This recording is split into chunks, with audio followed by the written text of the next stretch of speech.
Good evening, students. Today we are going to start international relations. So, international relations, as far as international relations is concerned, half of the part is static and half of the part is dynamic. And మీకు questions international relations GS paper 2 లో ఉంటుంది. Questions మీకు ఎలా వస్తాయి అంటే on current affairs, current events మీద రావడం అనేది జరుగుతుంది. But to write current events మీకు పాత హిస్టరీ ఏం జరిగింది ఏంటి అనేటటువంటి బ్యాక్గ్రౌండ్ కూడా తెలియాలి. I will cover international relations in the most comprehensive way.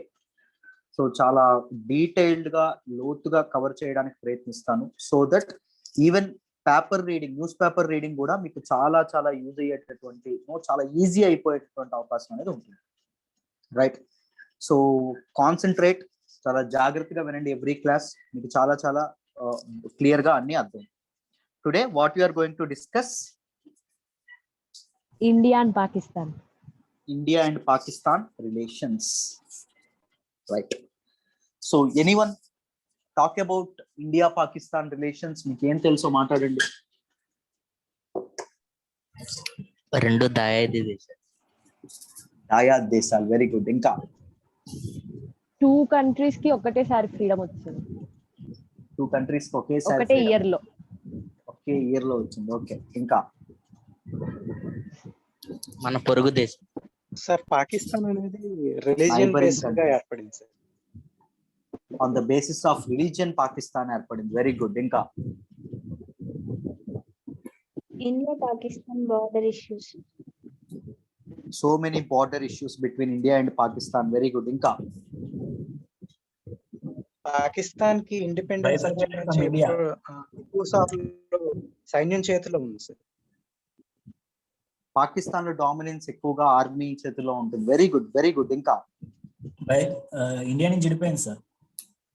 India నుంచి విడిపోయింది. ఓకే, ఇండియా నుంచి విడిపోలా, హిందుస్థాన్ నుంచి విడిపోయింది. Very good. ఇంకా ఐవిసి. సార్, ఇండియా నుంచి విడిపోయినప్పటికీ చాలా మంది ముస్లిమ్స్ ఇండియాలోనే ఉండడానికి ఇష్టపడ్డారు సార్. చాలా మంది ముస్లిమ్స్ ఇండియాలోనే ఉండడానికి ఇష్టపడ్డారు. ఓకే, ఇంకా Muslim majority and Hindu minority. అక్కడ Muslim majority and Hindu minority. Very good. ఇంకా FATF లో పాకిస్తాన్ క్రెడిట్ లో ఉండడం జరిగింది. ఫోకస్ ఎప్పుడు ఇండియాని పడగొట్టడం కోసం ఉంటుంది సార్. ఫోకస్ ఎప్పుడు ఇండియాని పడగొట్టడం కోసం ఉంటుంది అనమాట. Right, very good. ఇంకా Kashmir Jammu and Kashmir issues. Jammu and Kashmir issue. Very good. ఇంకా చెప్పండి. గిల్గిట్ బల్తిస్తాన్.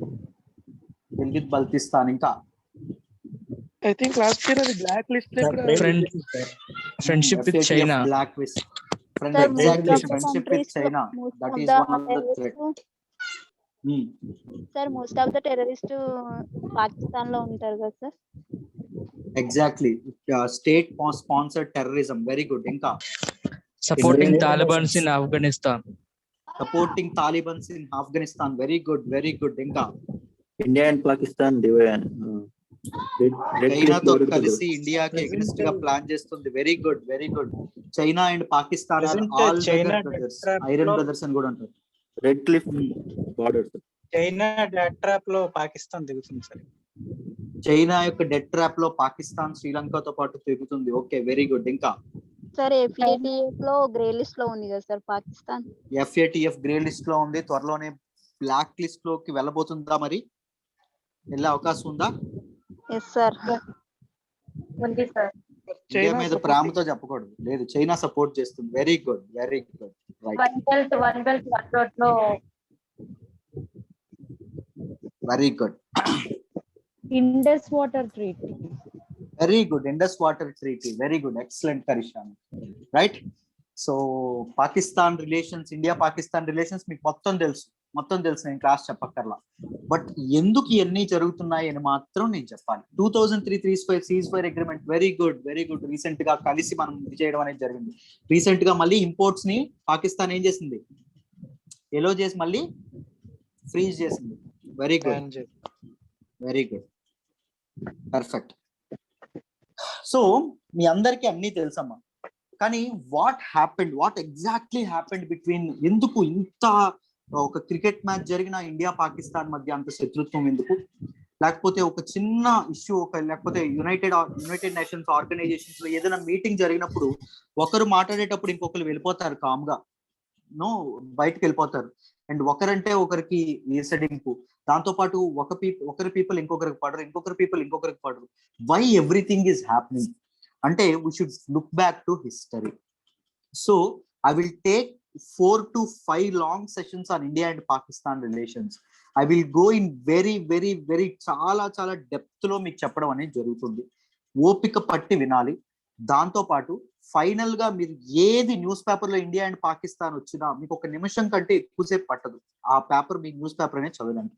ఎవ్రీ కాన్సెప్ట్ నేను మొత్తం ప్రతి ఒక్క ఇది ఇండియా పాకిస్తాన్, ఇండియా చైనా ఈ మేజర్వి టచ్ చేయడం అనేది జరుగుతుంది. జాగ్రత్తగా వినండి, క్లియర్ గా ఎక్స్ప్లెయిన్ చేస్తాను. Right. So we know that భారతదేశం ఏదైతే ఉంటుందో, ఈ సువిశాలమైనటువంటి ఇండియన్ సబ్ కాంటినెంట్ ఏదైతే ఉంటుందో, దీనికి ఇండిపెండెన్స్ 1947 ఆగస్టు 15 రావడం అనేది జరిగింది. పీపుల్ నో ఎన్నాళ్ళ నుంచో సుమారు 350 సంవత్సరాల వరకు బ్రిటిష్ వాళ్ళ అండర్లో ఉండేటటువంటి భారతదేశం ఒక్కసారిగా స్వతంత్రం వచ్చిందని సెలబ్రేట్ చేసుకుందా అంటే సెలబ్రేట్ చేసుకోలేదండి. ఈ సెలబ్రేషన్స్, హ్యాపీనెస్ ఎందువల్ల పోయిందంటే the brutal violence because of the partition. So ఎప్పటి నుంచో అన్నదమ్ములుగా కలిసి ఉన్నటువంటి ఈ కంట్రీ ఏదైతే ఉంటుందో, ఈ పీపుల్ ఎవరైతే ఉన్నారో 2 దారులుగా విడిపోయారండి. సుమారు 1.5 సంవత్సరం 18 నెలల పాటు విపరీతమైనటువంటి వైలెన్స్, కమ్యూనల్ వైలెన్స్ ఏదైతే ఉంటుందో, కమ్యూనల్ వైలెన్స్ అనేది భారతదేశం చూడడం అనేది జరిగింది. గ్రేటెస్ట్ రివర్స్ అయినటువంటి గంగా, దాంతో పాటు మనకి సింధు నది, ఇండస్ రివర్ ఏదైతే ఉంటుందో, ఇండస్ రివర్, ఇక్కడ రక్తం ఏదైతే ఉంటుందో రక్తం ఏరులై పారడం అనేది జరిగింది. చాలా మంది ఉమెన్ ఎవరైతే ఉన్నారో they were abducted, they were kidnapped and they were brutally they were raped. So women యొక్క వక్షోజాలు ఏవైతే ఉంటాయో అవి కూడా కట్ చేసి ఇది చేసినటువంటి పరిస్థితి, అంత అమానవీయమైనటువంటి ఘటనలు మనం ఆ సమయంలో చూడడం అనేది జరిగింది. సో ఇండిపెండెన్స్, ఒక పక్షిని మనం ఎప్పుడైనా ఒక పంజరం నుంచి బయటకు వెళ్తే ఎలా ఉంటుందండి? చక్కచక్క రెక్కలు కట్టుకుంటూ హ్యాపీగా ఎగిరిపోతుంది, ఎంత హ్యాపీగా సెలబ్రేట్ చేసుకుంటుంది. బట్ ఇండియా అండ్ పాకిస్తాన్ మాత్రం దేవర్ మోన్ టు డెత్. సో ఏడుస్తూనే రోదిస్తూనే ఉండడం అనేది జరిగింది. బికాజ్ మెనీ పాలసీస్ అనేవి ఉండడం అనేది జరిగింది. ఇప్పటికీ ఇండియా అండ్ పాకిస్తాన్ మధ్య చాలా వైరం అనేది మనం చూస్తా ఉన్నాం. ఎందుకు ఈ వైరం వచ్చింది? No, what is the main reason for contestation between India and Pakistan? Do you know what is the central and focal point for the contestation between these both countries? ఎవరైనా చెప్పగలరా? ఏంటండి మెయిన్ పాయింట్? ఎందుకోసం అండి వీళ్ళ తగాదా? రిసోర్సెస్ కోసమా, డబ్బు కోసమా, ఆస్తుల కోసమా, దేనికోసం? ల్యాండ్ కోసమా? కాశ్మీర్ ల్యాండ్ కోసమా? ఇంకా బంగ్లాదేశ్ కి సపోర్ట్ చేశాం సార్, అందుకే. Religion sir. బంగ్లాదేశ్ ఎవరో ఒక మధ్యలో ఒక మంచి పాయింట్ చెప్పారు. Religion and religion domination. Both of them are very prosperous nations. Resources wise very well, excellent గా ఉండడం అనేది జరిగింది. పీపుల్, కల్చర్, ఫుడ్ అండ్ వాళ్ళ తాలూకా భాష అన్ని అద్భుతమైనటువంటివి. కానీ ఇద్దరి మధ్య చిచ్చు పెట్టింది ఏంటి అంటే రిలీజియన్ అన్నమాట. అర్థమైందా? సో మతం యొక్క ఆనవాళ్ళు అనేవి ముందు మనం వెతికితే, తర్వాత ఇండియా అండ్ పాకిస్తాన్ మధ్య ఈ తాలూకా ఇదేదైతే ఉందో, ఈ తాలూకా వార్ ఏదైతే ఉంటుందో దాని గురించి మనకి అర్థమవుతుంది. సో జాగ్రత్తగా వినండి, మీకు క్లియర్ గా అర్థమవుతుంది. So after the partition basically thousands of lives were snuffed out. చాలా మంది చనిపోవడం అనేది జరిగింది. చాలా మంది ఉమెన్ ని దేవర్ అబ్డక్టెడ్, రేప్డ్ అండ్ చాలా మంది చిన్నపిల్లలు చనిపోవడం అనేది జరిగింది. చాలా మంది కొన్ని వేల కిలోమీటర్లు నడుస్తూ పోయి మధ్యదారిలోనే ఒరిగిపోవడం అనేది జరిగింది. రైట్, అలాంటి దారుణమైనటువంటి ఘటనలు ఏవైతే ఉన్నాయో మనం పార్టీషన్ టైంలో చూడడం అనేది జరిగింది. Look at the railways. So చూసారా? సో ఎంత దారుణమైనటువంటి ఇది జరిగిందో చూడండి. ఈవెన్ దీస్ పీపుల్ ఎవరైతే ఉన్నారో రెఫ్యూజీస్ గా ఉన్నటువంటి పీపుల్, ఫుడ్ దొరక్క చాలా మంది చనిపోయిన వాళ్ళు ఉన్నారు. మినిమం రైట్స్ దొరక్క చాలా మంది చనిపోయిన వాళ్ళు ఉన్నారు. ప్రతి ఒక్కరు హోప్ ఏదైతే ఉంటుందో, వాళ్ళు ఎక్కడికి వెళ్తున్నారో తెలియదండి. They are looking for hope, ఒక ఆశ. వాళ్ళు బతకొచ్చు అనేటటువంటి ఆశతో మూటాముల్లి సర్దుకొని వాళ్ళు ఎన్నాళ్ళ నుంచో ఒక భాగంగా ఉన్నటువంటి విలేజెస్ ఏవైతే ఉన్నాయో వాటిని వదిలి వెళ్ళడం అనేది జరిగింది. చాలా చాలా అగ్రికల్చర్ అండ్ కల్టివేటెడ్ ల్యాండ్ ఏదైతే ఉంటుందో ఇలా బ్యారన్ గా మారిపోవడం అనేది జరిగింది. దే కెన్ ప్రొడ్యూస్ గోల్డ్, బంగారం పండించగలరు, కానీ పండించేవాడు లేక వాళ్ళు అవన్నీ ఇలా మోగిపోవడం అనేది జరిగింది. చాలా మంది ఇలా రోడ్డు పక్కనే ఒరిగిపోవడం, చనిపోవడం అనేది కూడా జరిగింది. So what is the main reason అంటే కమ్యూనలిజం. సో మతం ఏదైతే ఉంటుందో మతం, ఒకటి హిందూ మతం, రెండు ఇస్లాం మతం. ఈ రెండు మతాలే వీళ్ళ మధ్య ఒక చిచ్చు పెట్టడం అనేది జరిగింది. సో మొదట ఈ మతాలు ఏంటి, ఈ మతాల గురించి తెలుసుకొని తర్వాత మనం హిస్టరీలోకి వద్దాం జాగ్రత్తగా వినండి. మొదటిది Hinduism. Hinduism, the word Hinduism came in to existence during 15th century అండి. 15వ శతాబ్దంలో అది రావడం అనేది జరిగింది.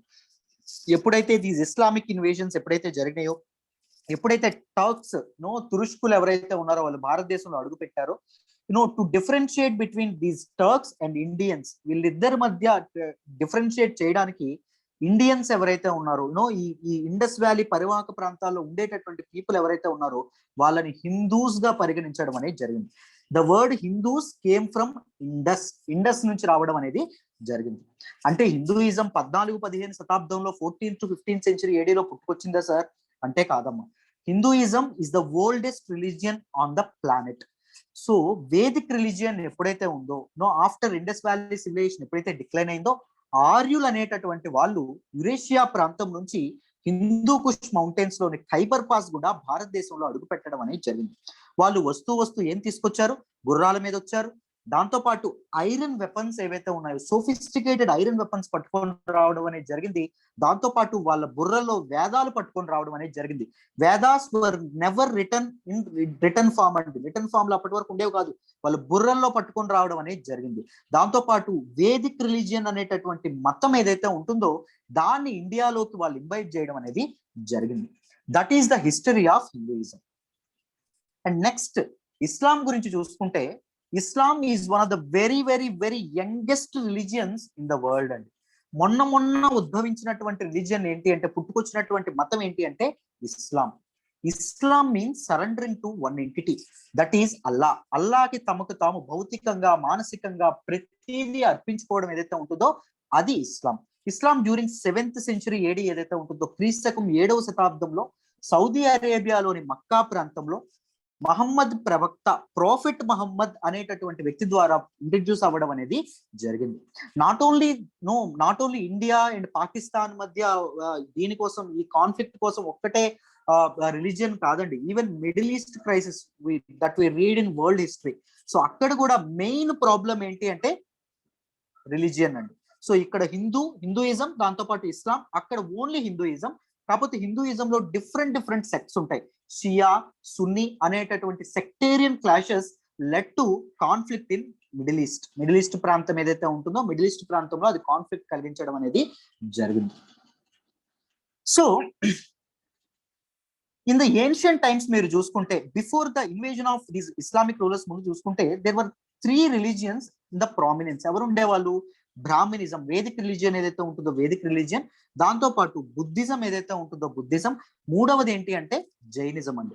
ఇవి ఎప్పుడు there were 3 religions, there were conflicts వస్తూనే ఉండడం అనేది జరిగింది.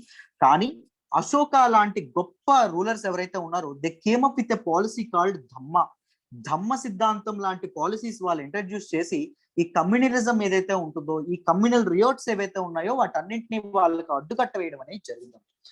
సో నెక్స్ట్ ఏం జరిగింది, భారతదేశంలోకి ఇస్లామిక్ ఇన్వేషన్స్ అనేవి రావడం అనేది జరిగింది.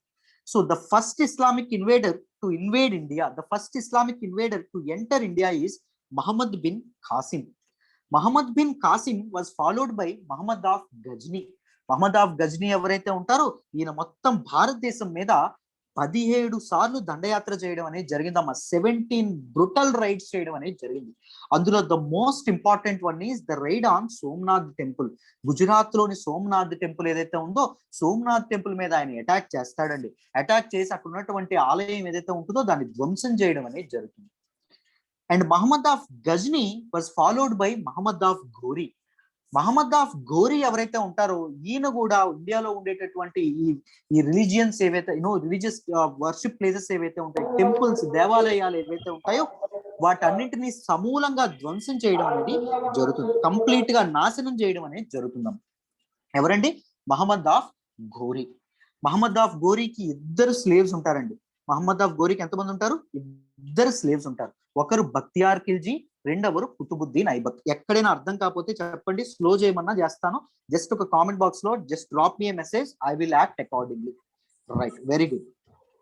ఒకరు బక్తియార్ ఖిల్జీ, రెండవరు ఎవరమ్మా? కుతుబుద్దీన్ ఐబక్.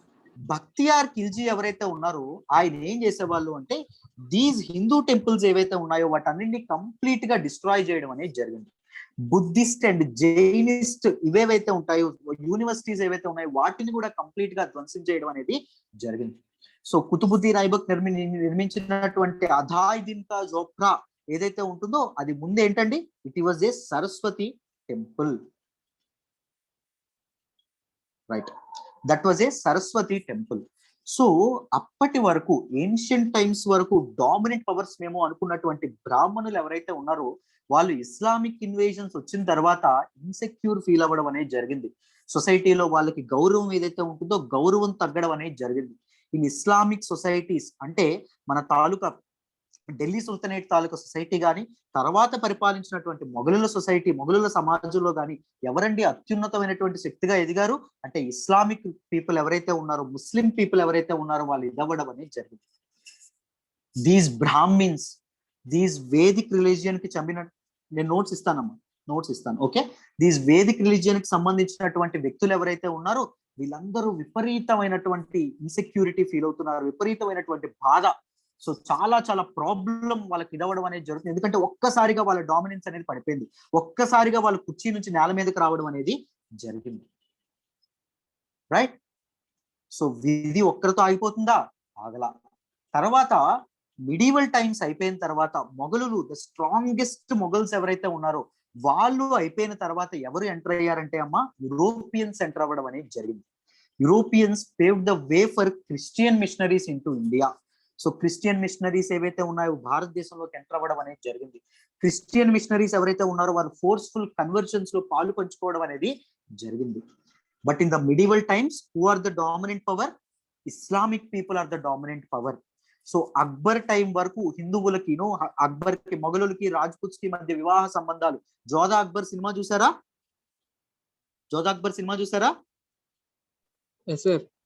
రైట్, హిందువులకి రాజ్పుట్స్ కి అండ్ మొఘలులకి, ముస్లిం వాళ్ళకి మధ్య ఈ వివాహ సంబంధాలు ఏవైతే ఉన్నాయో, ఈ రిలేషన్స్ ఏవైతే ఉన్నాయో దానివల్ల అక్బర్ టైం వరకు అద్భుతంగా ఉందండి ఇండియాలో.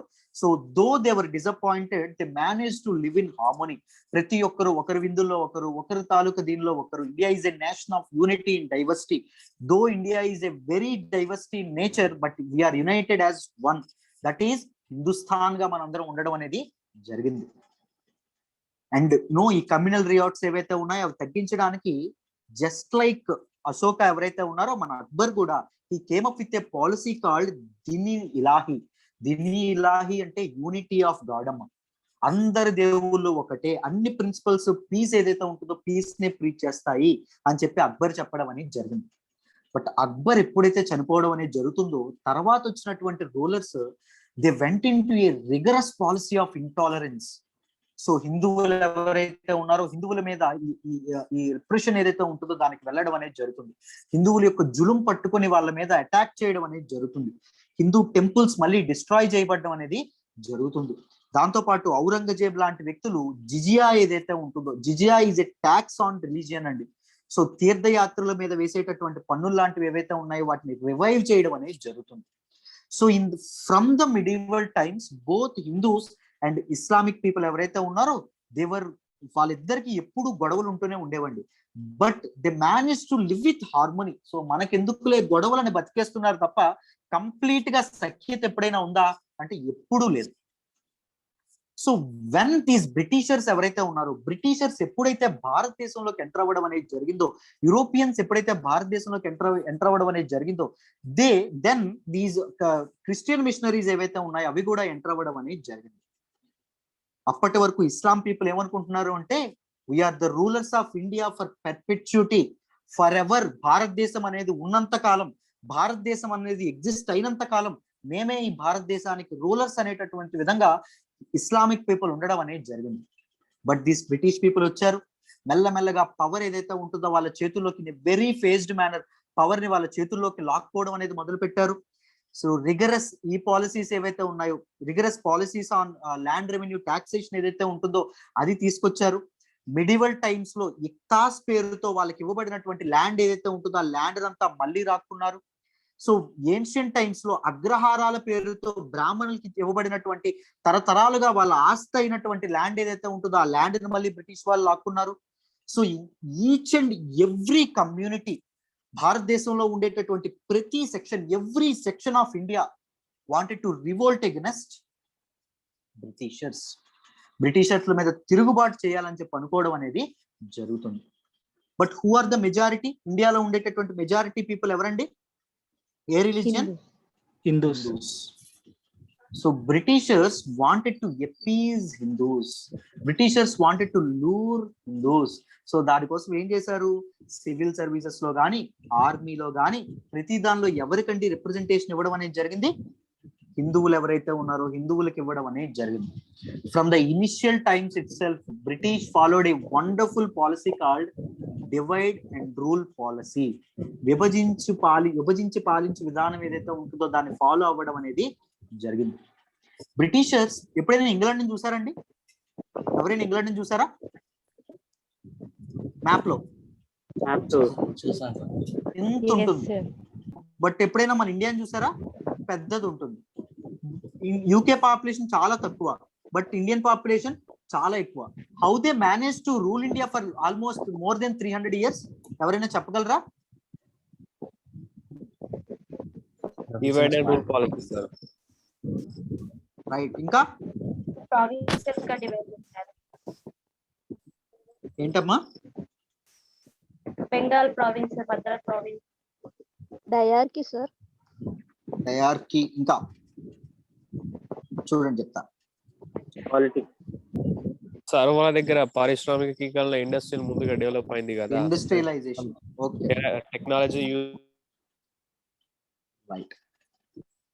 So the main reason is Britishers never revealed their ambition. And Britishers never revealed their ambition at all. భారతదేశాన్ని వాళ్ళ చెప్పు చేతుల్లో పెట్టుకోవాలనుకుంటున్నామని, భారతదేశాన్ని వాళ్ళ కాలనీగా మార్చుకుందాం అనుకుంటున్నాం కానీ no, they follow the process but they never revealed their aim. So what is the main rule for success? You shouldn't reveal your aim at all. UPSC prepare అయిపోతున్నాం గొప్పగా చెప్పుకోవచ్చు, but you shouldn't reveal your aim at all, at any cost. Group 1 prepare అయిపోతున్నాం, that is a good thing, but you shouldn't reveal your aim at all. అర్థమైందా? you should follow the process, that's it. అర్థమైందా? అదే మనకి success అనేది తీసుకొస్తుంది. So మీరు చెప్పినట్టు Britishers దాంతో పాటు ఇంకొకటి ఏం చేశారు అంటే డివైడ్ అండ్ రూల్ పాలసీ ఏదైతే ఉంటుందో అది తీసుకురావడం అనేది జరిగింది. They stratified the society into many sections. అఖండమైనటువంటి భారతదేశాన్ని ఖండాలుగా విభజించడం అనేది జరిగింది. On the basis of caste, on the basis of religion, on the basis of other language, on the basis of region విడగొట్టడం అనేది జరిగింది. విడగొట్టి యూనిటీ అనేది ఏదైతే ఉంటుందో భారతీయుల్లో the feeling of unity, the concept of unity, ఐకమత్యం అనేటటువంటి భావన ఏదైతే ఉంటుందో అది దూరం చేయడం అనేది జరిగిందమ్మ. So they appeased Indians. వాళ్ళు ఇండియన్స్ ని అట్రాక్ట్ చేసుకోవాలనుకున్నారు. సో అప్పుడు ఏం జరిగింది? మైనారిటీస్ గా ఉండేటటువంటి ముస్లిమ్స్ ఎవరైతే ఉన్నారో ముస్లిమ్స్ కి బ్రిటిష్ వాళ్ళ మీద కోపం రావడం అనేది జరిగిందమ్మా. ముస్లిమ్స్ ఎవరైతే ఉన్నారో ముస్లిమ్స్ కి బ్రిటిష్ వాళ్ళ మీద కోపం రావడం అనేది జరిగింది. దెన్ దీస్ ముస్లిం పీపుల్ ఎవరైతే ఉన్నారో they have started Wahabi movement.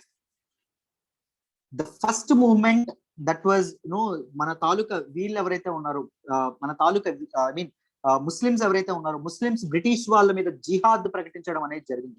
British వాళ్ళ మీద యుద్ధం ప్రకటించడం అనేది జరిగింది. ఎందుకు అంటే Britishers came up with a policy called white men's burden. British వాళ్ళ తాలూకా కల్చర్ ఏదైతే ఉంటుందో బ్రిటిష్ వాళ్ళ తాలూకా కల్చర్ ని మన మీద ఇంపోజ్ చేయడం అనేది జరిగింది. బ్రిటిష్ వాళ్ళ తాలూకా లాంగ్వేజ్ ని మన మీద ఇంపోజ్ చేయడం అనేది జరిగింది. బ్రిటిష్ వాళ్ళ తాలూకా ఎడ్యుకేషన్ సిస్టమ్ ని మన మీద ఇంపోజ్ చేయడం అనేది జరిగింది. డూ యు నో ఎప్పుడు స్క్రిప్ట్ వచ్చిందో తెలుసా మన ఇండియాలో? ఇండస్ వ్యాలీ టైమ్స్ లో రావడం అనేది జరిగిందమ్మా. ఇండస్ వ్యాలీ సివిలైజేషన్ టైమ్స్ లో రావడం అనేది జరిగింది. Of course we never disturbed it, మనం దాన్ని డీకోడ్ చేయలేదు. బట్ బ్రిటిష్ వాళ్ళకి ఇది ఎప్పుడు వచ్చిందో తెలుసా? 8th century AD. ఆ టైం వరకు బ్రిటిష్ వాళ్ళకి ఒక లాంగ్వేజ్ లేదు, but they impose their civilisation, their culture on us, మన మీద ఇంపోజ్ చేయడం అనేది జరిగింది. అది మన తాలూకా ఎప్పుడు కన్జర్వేటివ్స్ గా ఉండడానికి ఇష్టపడేటటువంటి ముస్లింలు ఎవరైతే ఉన్నారో వాళ్ళకి వాళ్ళ తాలూకా దీని మీద, వాళ్ళ తాలూకా రిలీజియస్ పాలసీస్ ఏవైతే ఉన్నాయో దాని మీద బ్రిటిష్ వాళ్ళు ఇంకర్షన్ గా వాళ్ళు భావించడం అనేది జరిగింది. Then they started Wahhabi movement ఏదైతే ఉంటుందో, వహాబీ మూమెంట్ ని పాట్నాలో వాళ్ళు స్టార్ట్ చేయడం అనేది జరిగింది. Wahabi movement is basically Islamic revivalist movement అండి. సో ఒరిజినల్ ఇస్లాం ఏదైతే ఉంటుందో, ట్రూ స్పిరిట్ ఆఫ్ ఇస్లాం ఏదైతే ఉంటుందో, దానికి బ్రిటిష్ వాళ్ళు తీసుకొచ్చేటటువంటి చేంజెస్ ఏవైతే ఉన్నాయో వాటికి ఎగెన్స్ట్ గా ఈ వహాబీ మూమెంట్, వహాబీ తిరుగుబాటు ఏదైతే ఉంటుందో అది చేయడం అనేది జరిగింది. And it was led by Syed Ahmad Barelvi. Syed Ahmad Barelvi ఎవరైతే ఉంటారో ఈయన ఈ మూమెంట్ ఏదైతే ఉంటుందో దీన్ని ఇది చేయడం అనేది జరిగిందండి. 1830 కాలంలో ఈ మూమెంట్ ఏదైతే ఉంటుంది, ఈ మూమెంట్ అద్భుతంగా ఫ్లోరిష్ అవ్వడం అనేది జరిగింది, థ్రైవ్ అవ్వడం అనేది జరిగింది. And it was jihad against British, British వాళ్ళ మీద జరిపేటటువంటి పవిత్ర యుద్ధంగా దీన్ని భావించడం అనేది జరిగిందమ్మ. But Britishers they called these Wahabis ఎవరైతే ఉన్నారో యాజ్ ట్రైటర్స్, వాళ్ళని మోసగాళ్ళు, వాళ్ళ కుట్రదారులు అని చెప్పి చెప్పడం అనేది జరిగింది. వాళ్ళు కుట్రదారులు అని చెప్పి చెప్పడం అనేది జరిగింది. ట్రూ స్పిరిట్ అంటే ట్రూ ఫిలాసఫీ అండి, అర్థమైందా? Right. And rebels and carried out extensive military operations against the Wahabis. So Wahabis ఎవరైతే ఉన్నారో, జిహాద్ అంటే పవిత్ర యుద్ధం అమ్మ, right. So it one of the main principles of Islam, right. So extensive military operations against Wahabis, Wahabis ఎవరైతే ఉన్నారో వాళ్ళ మీద బ్రిటిష్ వాళ్ళు వాళ్ళ తాలూకు మోడర్న్ ఆర్టిలరీ, సోఫిస్టికేటెడ్ వెపన్స్ తో విరుచుకుపడడం అనేది జరిగింది. ఆఫ్టర్ 1870, 1870ల కాలంలో ఈ మూమెంట్ ఏదైతే ఉంటుందో ఈ మూమెంట్ ఫుల్ గా సప్రెస్ చేయడం అనేది జరిగిందండి. సో వహాబీ మూమెంట్ కంప్లీట్ గా ఎండ్ అవ్వడం అనేది జరిగింది. సో వహాబీ మూమెంట్ ఏదైతే ఉంటుందో that led to present sedition law ఏదైతే ఉంటుందో, సెడిషన్ లా తీసుకురావడం అనేది జరిగింది. Indian Penal Code 1870. చెప్పండి, సెడిషన్ లా అనేది ఐపీసీ ఏ సెక్షన్ లో ఉండడం అనేది జరుగుతుంది? 120,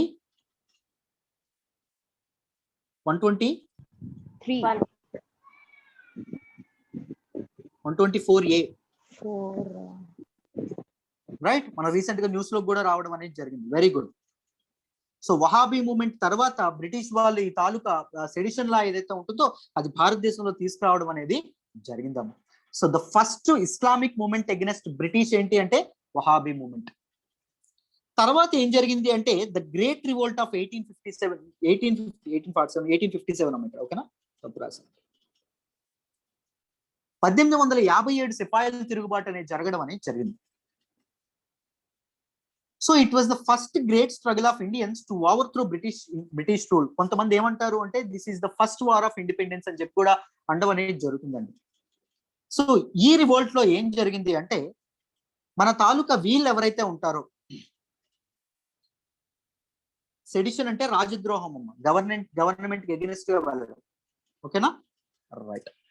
సో 1857 రివోల్ట్ ఏదైతే ఉంటుందో 1857 రివోల్ట్ లో ఏం జరిగింది అంటే దీస్ రెబల్స్ ఎవరైతే ఉన్నారో, సిపాయిస్ ఎవరైతే ఉన్నారో వాళ్ళు చెలో ఢిల్లీ అనేటటువంటి నినాదం అనేది మీరట్ లో స్టార్ట్ అవ్వడం అనేది జరుగుతుంది ఫుల్ ఫ్లెడ్జెడ్ గా. తర్వాత మీరట్ నుంచి వాళ్ళు చెలో ఢిల్లీ అనేటటువంటి నినాదంతో ఢిల్లీకి వెళ్ళడం అనేది జరుగుతుంది. ఢిల్లీలో ఉన్నటువంటి అక్కడ మొఘల్ రూలర్ ఎవరైతే ఉంటారో ఆయన్ని వీళ్ళు ఏం చేస్తారండి, రాజుగా ప్రకటించడం అనేది జరుగుతుంది. అంటే బ్రిటిష్ వాళ్ళకి ఏమర్థమవుతుంది అంటే ఎగ్జాక్ట్లీ లీడర్ గా, వాళ్ళ తాలూకు లీడర్ గా ప్రకటించడం అనేది జరుగుతుంది. So the emperor of India, సువిశాలమైనటువంటి భారతదేశానికి చక్రవర్తి ఎవరు అంటే మొఘల్ ఎంపరర్ బహదూర్ షా అని చెప్పి చెప్పడం అనేది జరుగుతుంది. దాన్ని బ్రిటిష్ వాళ్ళు ఎలా చూస్తారు అంటే ముస్లింలు అందరూ కలిపి మళ్ళీ ఇస్లామిక్ నేషన్ ఏదైతే ఉంటుందో అది భారతదేశంలో స్థాపిద్దాం అనుకుంటున్నారు. మళ్ళీ మొఘల్ తాలూకా ఏదైతే ఉంటుందో ఆధిపత్యాన్ని మళ్ళీ భారతదేశంలో తీసుకురావాలనుకుంటున్నారు అని చెప్పి ఏం చేస్తారు అంటే ఇస్లామిక్ పీపుల్ ఎవరైతే ఉన్నారో వాళ్ళ మీద చాలా ఘోరంగా విరుచుకుపడడం అనేది జరుగుతుంది. వాళ్ళ మీద చాలా దారుణంగా అడ్మినిస్ట్రేటివ్ చేంజెస్ తీసుకొస్తారు. ఆర్మీ ఏదైతే ఉంటుందో ఆర్మీ నుంచి మామూలుగా సిపాయిలు ఎవరైతే ఉంటారో సిపాయిల నుంచి ఇస్లామిక్ పీపుల్ ఎవరైతే ఉంటారో వాళ్ళు తీసివేయడం అనేది జరుగుతుంది. అప్పటికే ఉద్యోగాలు ఉన్నటువంటి పీపుల్ ఎవరైతే ఉంటారో ఉద్యోగాలు చేస్తున్నటువంటి పీపుల్ ఎవరైతే ఉన్నారో వాళ్ళను కూడా పక్కన పెట్టేయడం అనేది జరుగుతుంది.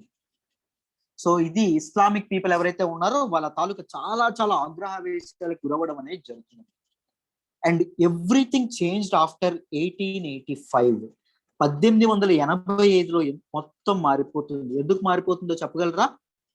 1885లో ఇండియన్ నేషనల్ కాంగ్రెస్. సో 1885లో ఇండియన్ నేషనల్ కాంగ్రెస్ ఫామ్ అయ్యే ముందు ఏం జరుగుతుంది అంటే సరిగ్గా 10 సంవత్సరాల ముందు నుంచి భారతదేశంలో ఒక కొత్త కాన్సెప్ట్ అనేది ఎవాల్వ్ అవుతుంది. There was an evolution of new concept called nationalism. జాతీయవాదం అనేటటువంటి భావన పెరగడం అనేది జరుగుతుంది. నేషనలిజం అంటే ఏంటండి? Belongingness to one nation, right? ఇది నా దేశం, మేమంతా భారతీయులం అనేటటువంటి భావనే నేషనలిజం. సో ఎప్పుడైతే ఈ నేషనలిజం అనేది డెవలప్ అవుతూ ఉండడం అనేది జరుగుతుందో భారతీయులకి అప్పటికే ఈ స్లావరీకి తాలూకా బానిసత్వానికి వాళ్ళ రక్తాల్లో జీర్ణించుకున్నటువంటి భారతీయులు ఎవరైతే ఉంటారో వాళ్ళలో స్వేచ్ఛ అనేటటువంటి కోరిక మొదలవుతుందండి. స్వాతంత్రం అనేటటువంటి కోరిక మొదలవుతుందండి. Because of this new concept called nationalism. British వాళ్ళు చాలా తెలివైన వాళ్ళు. ఈ నేషనలిజం అనేది దేనికి దారితీస్తుందో వాళ్ళకి తెలుసు.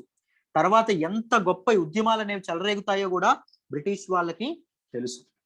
So they used Islamic people. Then again వాళ్ళ తాలూకా వండర్ఫుల్ పాలసీ అయినటువంటి డివైడ్ అండ్ రూల్ ఏదైతే ఉంటుందో దాంతో మళ్ళీ ముందుకు రావడం అనేది జరిగింది. అప్పటి వరకు ముస్లింలు ఏం చేశారు? వీళ్ళు తొక్కి పెట్టడం అనేది జరిగింది. కానీ ఇప్పుడు ఏం చేశారు? ఈ ప్రో నేషనలిస్ట్ లీడర్స్ ఎవరైతే ఉంటారో ప్రో నేషనలిస్ట్ లీడర్స్ కి ఎగెనెస్ట్ గా ఈ పీపుల్ ఎవరైతే ఉంటారో మన తాలూకా ఇస్లామిక్ లీడర్స్ ఎవరైతే ఉంటారో వాళ్ళని వాడుకోవడం అనేది మొదలుపెట్టారు, రైట్? సో 1885లో ఇండియన్ నేషనల్ కాంగ్రెస్ ఏదైతే ఉంటుందో స్టార్ట్ అవ్వడం అనేది జరుగుతుంది. And the first session of Indian National Congress was conducted at Mumbai, Gokuldas Tejpur College, Mumbai. సో ప్రతి ఒక్కరు ఏమనుకుంటారంటే ఇండియాకి డొమినియన్ స్టేటస్ ఏదైతే ఉంటుందో డొమినియన్ స్టేటస్ కోసం ఇండియన్ నేషనల్ కాంగ్రెస్ చాలా చాలా ప్రయత్నాలు జరపడం అనేది జరుగుతుంది. So when there is Hindu Muslim harmony, British వాళ్ళకి తెలుసు హిందూ అండ్ ముస్లిమ్స్ కలిసి ఉన్నారు అంటే భారతదేశాన్ని ఇండిపెండెన్స్ తీసుకురాకుండా ఎవరు ఆపలేరు అని చెప్పి.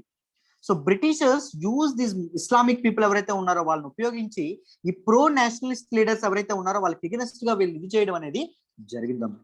వాళ్ళకి ఎగెనెస్ట్ గా ఇది చేయడం అనేది జరిగింది. సో అందులో very very very important leader ఎవరు అంటే సర్ సయ్యద్ అహ్మద్ ఖాన్. సర్ సయ్యద్ అహ్మద్ ఖాన్ ఎవరు అంటే హీ వాంటెడ్ టు మోడర్నైజ్ ఇస్లాం అండి. హిందువులు మొత్తం మోడర్నైజ్ అవుతున్నారు, హిందువులు ఇంగ్లీష్ నేర్చుకుంటున్నారు, they have access to this English language, they have access to this modern concept call democracy, Liberty and దాంతో పాటు దీస్ నేషనలిజం అనేటటువంటి కాన్సెప్ట్స్ వాళ్ళకి అలవాటు అవుతున్నాయి. బట్ ఇస్లామిక్ పీపుల్ మాత్రం ఇంకా పావర్టీలోని ఇంకా దీనిలోనే ఉండిపోవడం అనేది జరుగుతుంది, ఇంకా అజ్ఞానంలోనే ఉండిపోవడం అనేది జరుగుతుంది. So he wanted to revive the education system for Islamic people. Islamic people యొక్క ఎడ్యుకేషన్ సిస్టమ్ మోడర్నైజ్ చేయాలని చెప్పి ఆయన అనుకోవడం అనేది జరుగుతుంది. Sir Syed Ahmad Khan had a broad-minded and reformist outlook initially, but later he started supporting the colonial government. ఎప్పుడైతే sir Syed Ahmad Khan తో British వాళ్ళు సంప్రదింపులు జరపడం అనేది జరిగిందో he convinced that when you become loyal to Britishers ఎవరైతే ఉన్నారో బ్రిటిషర్స్ మేము లాయల్ గా ఉంటే then one or the other day these Britishers will strive for the upliftment of Islamic people. These Muslim people ఎవరైతే ఉన్నారో ముస్లిం పీపుల్ యొక్క అభ్యున్నతి కోసం వీళ్ళు బ్రిటిషర్స్ ఎవరైతే ఉన్నారో వీళ్ళు పాలసీస్ చేస్తారు. హిందువులకు ఎలా అయితే ఇంగ్లీష్ నేర్పించారో మాకు కూడా నేర్పిస్తారు. హిందువులకు ఎలా అయితే ఎమ్యూనిటీస్ అనే ప్రొవిజన్స్ అనేవి దాంతోపాటు సివిల్ సర్వీసెస్ లో ఎలా అయితే రిప్రజెంటేషన్ కల్పించారో మా ముస్లింలకు కూడా కల్పిస్తారు అని చెప్పడం అనేది జరిగింది. So even during 1857 revolt he remained very loyal to Britishers. చాలా చాలా లాయల్ గా బ్రిటిషర్లకు ఉండడం అనేది జరిగింది.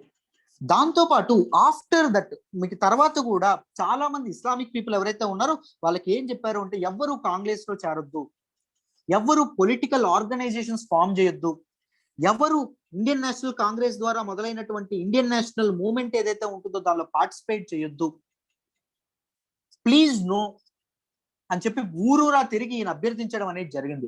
తన తాలూకా రచనలు ఏవైతే ఉంటాయి రచనల ద్వారా కూడా ఆయన ప్రమోట్ చేయడం అనేది జరిగింది. But then happened third session of Indian National Congress. ఎక్కడ జరిగిందండి మూడవది? ఎవరైనా చెప్పగలరా? కోల్కతా, మద్రాస్. సారీ మద్రాస్. ఎప్పుడు జరిగిందండి? 1887, 1887. అప్పుడు And it was presided over by Badruddin Tyabji.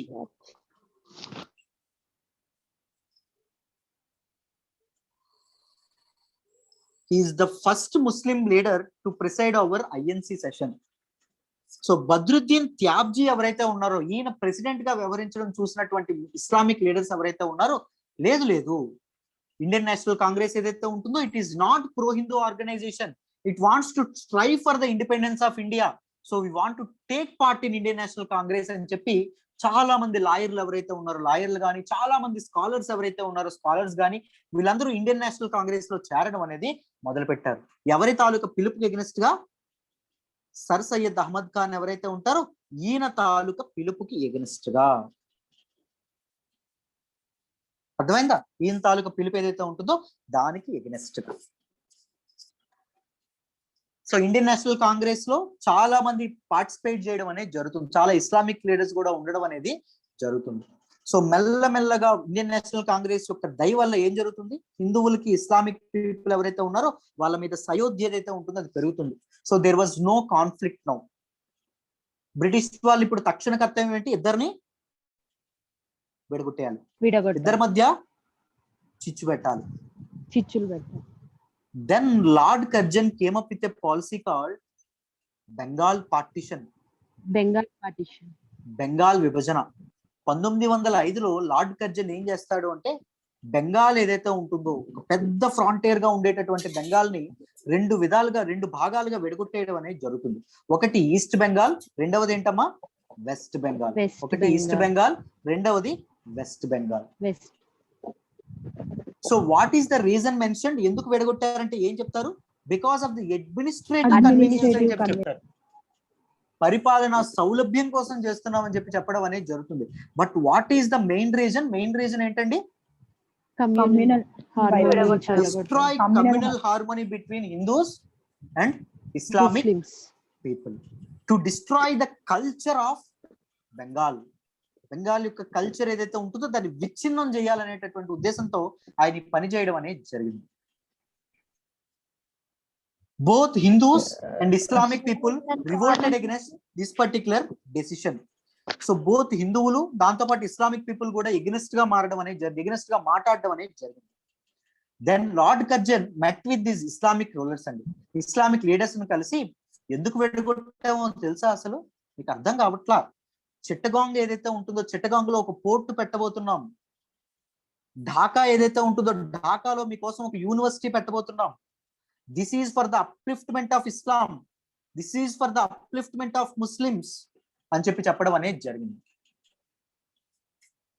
Then ఈ నక్క మాటలు ఏవైతే ఉన్నాయో, ఈ కపటమైనటువంటి మోసపూరితమైనటువంటి మాటలు ఎవరైతే ఉన్నాయో వాటికి ఎవరు పడ్డారండి? ఇస్లామిక్ లీడర్స్ ఎవరైతే ఉన్నారో వాళ్ళు పట్టుపడడం, వాళ్ళు ఇదవడం అనేది జరిగింది. దెన్ బెంగాల్ పార్టిషన్ కి ఎగనెస్ట్ గా స్టార్ట్ చేసినటువంటి స్వదేశీ మూమెంట్ ఏదైతే ఉంటుందో స్వదేశీ మూమెంట్ లో కూడా ఇస్లామిక్ లీడర్స్ ఎవరు పాలు పంచుకోలేదండి, ఎవరు పార్టిసిపేట్ చేయలేదు. Because of the offers given by lord Curzon. Right sir, చెప్పండి అమ్మా. బెంగాలీ ఎందుకు చూస్ చేసుకున్నారు సార్? అది బికాస్ బెంగాల్లో ఇస్లామిక్ పీపుల్ యొక్క ఇస్లామిక్ పీపుల్ యొక్క పాపులేషన్ ఏదైతే ఉంటుందో చాలా ఎక్కువ. నాట్ ఓన్లీ ఇస్లాం, హిందువుల పాపులేషన్ కూడా ఎక్కువ. If you see North West Frontier చూసారనుకోండి, ఒక్క నిమిషం, నార్త్ వెస్ట్ ఫ్రాంటియర్ అనుకోండి, నార్త్ వెస్ట్ ఫ్రాంటియర్ లో ఉండేవాళ్ళు ఓన్లీ ఇస్లాం ఉండేవాళ్ళు. ఇస్లాం కి మధ్యలో గోడ కట్టడం వల్ల ఏమైనా యూజ్ ఉంటుందా? ఉండదు. బట్ బెంగాల్లో ఎవరు ఉండేవాళ్ళు? Both significant population of Hindus, significant population of Islamic people ఉన్నారు. సో ఇద్దరి మధ్య గోడ కడితే ఏమవుతుంది? కమ్యూనల్ హార్మోనీ అనేది దెబ్బతింటుంది. అవునా కాదమ్మా Lalitha? Okay sir, okay sir. Sir మళ్ళీ Perfect. 1111 వరకు కూడా క్యాపిటల్ అదే కదా సార్ మళ్ళీ? 1911 వరకు క్యాపిటల్ అదే, తర్వాత ఢిల్లీకి మార్చడం అనేది జరుగుతుంది. అది కూడా చెప్తాను. రైట్, జాగ్రత్తగా వినండి. సో క్రొనలాజికల్ ఆర్డర్ లో వింటే మీరు రేపు పొద్దున్న ఇంకొకరికి చెప్పగలరు ఏం జరిగింది అని. Right, next, formation of Muslim league. So Bengal partition అనేది ఎప్పుడు జరుగుతుందంటే 1905లో 1905లో జరగడం అనేది జరిగింది. తర్వాత ముస్లిం లీగ్ ఏదైతే ఉంటుందో 1906లో 1906 డిసెంబర్ 30th ఏదైతే ఉంటుందో, డిసెంబర్ 30వ తారీఖున ముస్లిం లీగ్ అనేది ఫార్మ్ అవ్వడం అనేది జరుగుతుంది. And it changed the course of history. భారతదేశ చరిత్ర ఏదైతే ఉంటుందో దాని సమూలంగా ముస్లిం లీగ్ ఏదైతే ఉంటుందో అది మార్చివేయడం అనేది జరుగుతుందండి. సో జాగ్రత్తగా వినండి, ముస్లిం లీగ్ క్లియర్ గా మీకు అర్థమవుతుంది. The seeds of Muslim communalism were sown by Syed Ahmad Khan, who remained loyal to British in 1857 revolt. 1857 సిపాయిల తిరుగుబాటులో మన తాలూకా సయ్యద్ అహ్మద్ ఖాన్ ఎవరైతే ఉంటారో ఈయన బ్రిటిష్ వాళ్ళకి లాయల్ గా ఉండడం అనేది జరుగుతుందండి. బ్రిటిష్ వాళ్ళకి లాయల్ గా ఉండడం అనేది జరుగుతుంది. Syed Ahmad Khan was suspicious of Indian national movement under Congress and called the Muslims to remain loyal to British Raj. So మన తాలూకు ఇండియన్ నేషనల్ కాంగ్రెస్ ఏదైతే ఉంటుందో అది ప్రో హిందూ, హిందువుల యొక్క ఇంట్రెస్ట్ కోసం పోరాడుతుంది కానీ ముస్లింల యొక్క ఇంట్రెస్ట్ కోసం అది వర్క్ చేయదు. సో ఇండియన్ నేషనల్ కాంగ్రెస్ లో ఎవరు ఉండొద్దు, బ్రిటిష్ వాళ్ళకి లాయల్ గా ఉండండి. Some or the other day Britishers will strive for, will make policies for the upliftment of Muslims అని చెప్పి సయ్యద్ అహ్మద్ ఖాన్ ఎవరైతే ఉన్నారో ఈయన చెప్పడం అనేది జరిగింది. వెరీ వెరీ ఇంపార్టెంట్, ఇదొకటి గుర్తుపెట్టుకోండి. ఇంకొకటి, he is very very opposite to the concept called democracy. Democracy అంటే ఏంటండి? ప్రజాస్వామ్యం కదా. ప్రజాస్వామ్యంలో ప్రతినిధులను ఎవరు ఎన్నుకుంటారు? పీపుల్ ఎన్నుకోవడం అనేది జరుగుతుంది. డెమోక్రసీకి ఇంకొక మీనింగ్ ఇవ్వనా? 51 మంది చెప్పే మాటని మిగిలిన 49 మంది వినాలి. ఒప్పుకుంటారా ఒప్పుకోరా డెమోక్రసీ అంటే? అంతేనా? అంతేనా? రైట్. సో చూడండి, సో ఈ సర్ సయ్యద్ అహ్మద్ ఖాన్ ఎవరైతే ఉన్నారో ఈ డెమోక్రసీ అనే పదం వినగానే బెంబేలు ఎత్తిపోయేవాడు. ఆయన గుండెలు హార్ట్ అటాక్ వచ్చేంత పని అయ్యేది. డెమోక్రసీ అంటే మెజారిటీ చెప్పినటువంటి మాటని మైనారిటీ వినడం. ఇక్కడ ఇండియాలో మెజారిటీ ఎవరున్నారండి? హిందూస్. ఫామ్ అయిన గవర్నమెంట్ ఎవరి ఇంట్రెస్ట్ కోసం పనిచేస్తుందండి? హిందువుల ఇంట్రెస్ట్ కోసం పనిచేస్తుంది. So democracy will never work for India. ప్రజాస్వామ్యం భారతదేశంలో పని చేయదు అని చెప్పి మన సయ్యద్ అహ్మద్ ఖాన్ ఎవరైతే ఉన్నారో ఈయన చెప్పడం అనేది జరిగింది. అందుకే డెమోక్రసీ అనే మాట విన్న ప్రతిసారి ఆయన ఇదవ్వడం అనేది జరిగింది. ఒకవైపు Indian National Congress democracy democracy ప్రజాస్వామ్యం, people are the masters, liberty, fundamental rights అంటున్నారా? కానీ ఇక్కడ ఒకవైపు చూస్తే డెమోక్రసీ అంటే భయపడిపోతుంది ఎవరు? Sir Syed Ahmad Khan. Britishers were also projected as safeguarding Muslims minority interest. British వాళ్ళు కూడా ఎవరండి? బ్రిటిష్ వాళ్ళు నక్కలు కదా. వీళ్ళు ఏం చేశారు? ముస్లిమ్స్ యొక్క అభ్యున్నతి కోసం పాటుపడినట్టు యాక్టింగ్లు ఏవైతే ఉన్నాయి, కటింగ్లు ఏవైతే ఉన్నాయి, కటింగ్లు ఇచ్చేవాళ్ళు. Syed Ahmad Khan was of the belief that Muslims share in administrative posts and various professions could be increased if Muslims are imparted modern education. So మన తాలూకా బ్రిటిషర్స్ మన తాలూకా ముస్లిమ్స్ ఎవరైతే ఉన్నారో వాళ్ళకి మోడర్న్ ఎడ్యుకేషన్ అందించగలిగితే సివిల్ సర్వీసెస్ లో వాళ్ళు రిప్రజెంట్ చేయగలుగుతారు. దాంతో పాటు వాళ్ళకి మంచి పోస్ట్ ఏవైతే ఉన్నాయో పోస్ట్ వచ్చేటటువంటి అవకాశం ఉంది అని చెప్పడం అనేది జరిగింది. So he promoted British loyalty ఏదైతే ఉంటుందో దాన్ని ఆయన బాగా ప్రమోట్ చేయడం అనేది జరుగుతుంది. ముస్లిం అందరికి పిలుపునిస్తాడు, ఇండియన్ నేషనల్ మూవ్మెంట్ లాంటి పిచ్చి పనులు ఏం చేయొద్దు, బ్రిటిష్ ఇండియన్ నేషనల్ మూవ్మెంట్ లాంటి పార్టిసిపేట్, బ్రిటిష్ వాళ్ళకి అగెన్స్ట్ వైలెన్స్ లో దిగొద్దు, please be loyal to Britishers అని చెప్పడం అనేది జరిగింది. Syed Ahmad Khan didn't create a political organization to counter INC and suggested Indian Muslims to shun politics and remain passive politically. So Indian National Congress లో ఎవరు చేరొద్దు, Indian National Congress కి దూరంగా ఉండండి, British వాళ్ళకి లాయల్ గా ఉండండి అని ఆయన చెప్పి పిలుపునివ్వడం అనేది జరిగింది. కానీ ఎప్పుడైతే బద్రుద్దీన్ త్యాబ్జీ ఎవరైతే ఉంటారో ఆయన 1887 మద్రాస్ సెషన్ కి ప్రెసిడెంట్ గా ఉంటారో అప్పుడు ముస్లిం డెలిగేట్స్ ఎవరైతే ఉన్నారో వాళ్ళకి కాంగ్రెస్ మీద నమ్మకం ఏర్పడడం అనేది జరుగుతుందమ్మా. బిఎం సయానీ గాని, మిర్ ముషరఫ్ హుసేన్ గాని, మొహమ్మద్ అలీ ఖాన్ గాని ఇలాంటి ముస్లిం ఇంటలెక్చువల్స్, ముస్లిం స్కాలర్స్ ఎవరైతే ఉన్నారో వీళ్ళందరూ మెల్లమెల్లగా దేనిలో చేరుతారు? ఇండియన్ నేషనల్ కాంగ్రెస్ ఏదైతే ఉంటుందో దానిలో చేరడం అనేది జరుగుతుంది. Right, some of them even participated in Swadeshi moment. స్వదేశీ మూమెంట్ ఏదైతే ఉంటుందో దానిలో పార్టిసిపేట్ చేయడం అనేది జరుగుతుంది. స్వదేశీ మూమెంట్ దేనికి అగెన్స్ట్ గా తీసుకొచ్చారండి? బెంగాల్ పార్టీషన్. బెంగాల్ విభజన. బ్రిటిష్ వాళ్ళ పర్స్పెక్టివ్ లో ఎవరికండి use? Islamic people, isn't it? కానీ వాళ్ళు ముందుగానే పసిగట్టారు బ్రిటిష్ వాళ్ళ తాలూకు ఇది. Some of them encouraged INC and participated in Swadeshi movement. They never wanted to be separated, they never wanted to get separated. అర్థమైందా? But the movement was later coloured in Hindu colour and British and pro-British started using anti-Congress propaganda to poison the minds of Muslims. కానీ తర్వాత ఈ స్వదేశీ movement ఏదైతే ఉంటుందో దానికి కాషాయం రంగు పొలమడం అనేది జరిగింది. సో అది ప్రో హిందూ మూవ్మెంట్. సో మీరెందుకు పార్టిసిపేట్ చేస్తా ఉన్నారు అని చెప్పి చాలా మంది ముస్లిం పీపుల్ ఎవరైతే ఉన్నారో వాళ్ళ మనసుల్లో విషపు బీజాలు ఏవైతే ఉంటాయో నాటడం అనేది జరిగింది. సో ఇద్దరు వేరు అవ్వడం అనేది జరిగింది. ఇక్కడ నుంచి అసలైనటువంటి రివోల్ట్, అసలైనటువంటి కాన్ఫ్లిక్ట్ అనేది మనం చూడబోతున్నామండి. ఎవరెవరి మధ్య? హిందువులు and Muslims madhya. In December 30, 1906, Muslim delegates from all over India met at Dhaka for Muslim Educational Conference. Dhaka ekkundi? Present day Bangladesh lo undadam anedi jarigindi. Okappudu Bengal province lo undadam anedi jarigindi. So akkada Muslim Educational Conference edaithe untundo danlo from every nook and corner of India different Muslim delegates ఎవరైతే ఉన్నారో వాళ్ళందరూ కలుసుకోవడం అనేది జరిగిందండి. So అందరి సమక్షంలో ఆ occasion లో నవాబ్ సలీముల్లా ఆఫ్ ఢాకా ఎవరైతే ఉంటారో ఆయన ముస్లిం ఇంట్రెస్ట్ కి తగినట్టుగా హిందువుల ఇంట్రెస్ట్ కోసం ఐఎన్సి ఎలా అయితే పనిచేస్తుందో ముస్లింల ఇంట్రెస్ట్ కోసం మనం ఒక ఆర్గనైజేషన్ తో ముందుకు రావాలి.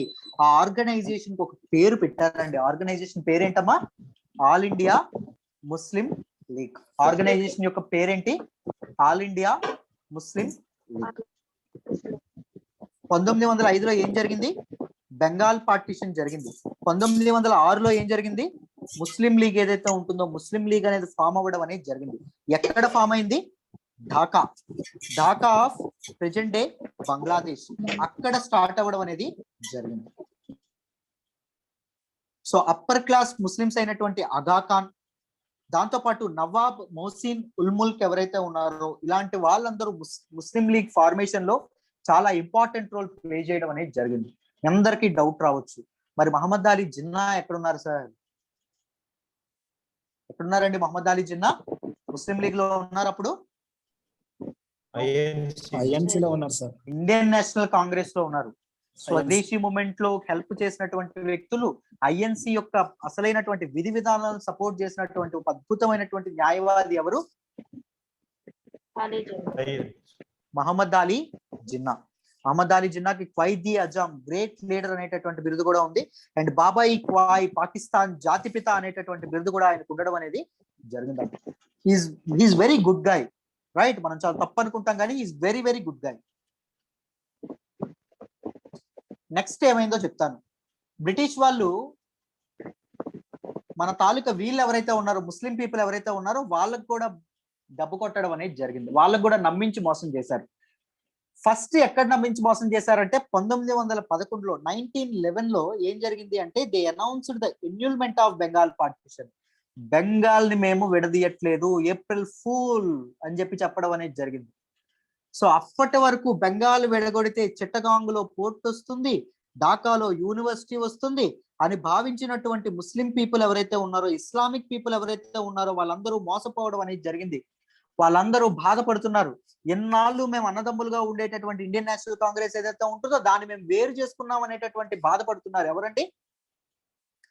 ఇస్లామిక్ పీపుల్ ఎవరైతే ఉన్నారో ఇస్లామిక్ పీపుల్. అప్పుడు ఇంకొకటి జరగడం అనేది జరిగిందండి, వరల్డ్ వార్ వన్ ఎప్పుడు స్టార్ట్ అయిందమ్మా? 1914 వరకు sir.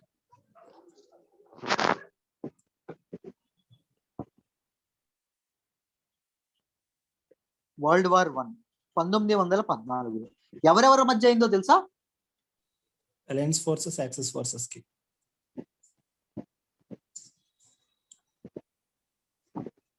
Central Powers, Allied Powers. Central Powers గా ఎవరున్నారో తెలుసా? Germany, Germany, Austria, Austria, Japan, not Japan, Japan, Turkey. Allied Powers గా హంగేరీ. గుడ్. అలైడ్ పవర్స్ గా ఎవరున్నారు? France, Roman Empire, Britain, Great Britain, ఇంకా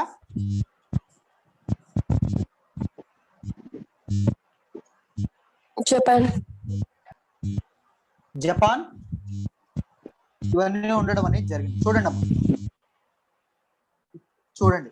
ఇటలీ కూడా ఉండడం అనేది జరిగింది. రైట్, ఇక్కడ జాగ్రత్తగా వినండి.